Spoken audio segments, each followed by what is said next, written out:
Hi, welcome to the weekly news Roundup. I'm Vida, here to present you our top story this week. Number of migrant workers sent abroad drops by 80%. More than 1,000 MS Amsterdam passengers depart for home. Kane says commute administrations must not be underestimated. New award scheme to boost nation's entrepreneurial skill. Time to boost local vegetable and livestock production, Prime Minister said. The Labour Ministry on Wednesday reported a drop-off in the number of migrant workers sent overseas last year. The figure is an 80% decrease when compared to 2018, according to its annual report. The report said the ministry last year sent 68,040 workers to Thailand, South Korea, Japan, Singapore, Hong Kong, Malaysia and Saudi Arabia. It said, quote, in 2018, the ministry sent 342,154 workers to work abroad, so the number has dropped by 80.1%. The report said the drop could be attributed to better job prospects in the kingdom and fear of abuse by employers abroad. It said that in 2018, about 58,000 migrants were sent to Thailand, about 6,000 to South Korea, about 4,000 to Japan, and about 130 to Singapore. The report said the number of workers sent to Thailand last year decreased by about 80% and 53% fewer went to Singapore. It said, quote, there were 333,872 workers who were sent to Thailand and 287 to Singapore in 2018. Di Hoya, a program officer at Labour Rights Group Central, said the decline in migrant workers in Thailand and Singapore could be attributed to several factors. Mr. Hoya said, quote, one could be that wages in our country are now better than before and there is a job boom in the construction sector. He said many Cambodian women are reluctant to work as domestic maids following previous bad experiences in Malaysia, while others decline to go to Singapore because the city-state is only recruiting maids under a pilot project. More than 1,000 passengers of the MS Amsterdam cruise ship left the kingdom yesterday after they had tested negative for COVID-19, an official said. Sawatana, director of Phnom Penh International Airport, said 1,086 are homeward bound, while some transiting in Asian countries. Mr. Watana said, quote, there are 1,086 passengers, including 268 taking a charter flight to their destination in Istanbul, Turkey.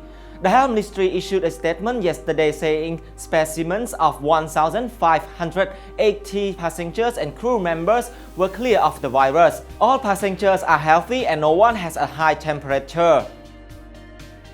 Minister of Interior Kane yesterday urged officials at municipal, provincial, city and district administrations to stay within their jurisdictions and not to interfere with the functions of commune administrations. He said decentralization is aimed to transfer the power, function and resources of the government to subnational administrations, relegating the responsibility of providing public services and meeting public demands to them. Mr. Kane said this was an effort to bring local government closer to people and allow for transparent and timely provision of services. He said decentralization is also to increase resources and the participations of communities in local development. He said, quote, we must remember that commune councillors represent the citizens, thus all decisions must be made for the benefit of the public. Officials at municipal and provincial administrations must not abuse the rights of the people, nor underestimate the roles of commune administrations. Commune councillors, he noted, must cooperate with the ministerial and provincial authorities to receive technical support and benefit from capacity building initiatives to ensure that the budget is effectively utilized. And now business entrepreneurs should be excited in the upcoming months as there is an opportunity to win some money and coaching opportunity. The government has initiated its National Entrepreneurship Awards to support entrepreneurship and innovation. The awards is to encourage those in startups, small and medium-sized enterprises and agro-processing. It is hoped the move will raise public awareness on the importance of entrepreneurs, NGOs, the private sector, public institutions, youth at the national level for the production of goods and services. Melpo, Deputy Director of the National Institute of Entrepreneurship, said the awards will strengthen public-private partnership engagement. He said it will do so by contributing to economic development and corporate social responsibility through sharpening the culture of entrepreneurship. Mr. Paul said, quote, "This national entrepreneurship award will target enterprise and business categories in agriculture, manufacturing, information communication, technology, services, and hospitality." Mr. Paul said applications will open in early March and the competition will start in June. He said, quote, "The first prize will receive $10,000 with a second prize of $5,000 and $3,000 for the third prize. After announcing the winner, we will continue coaching them." Prime Minister Hun Sen has called for an increase in the local production of vegetables and livestock.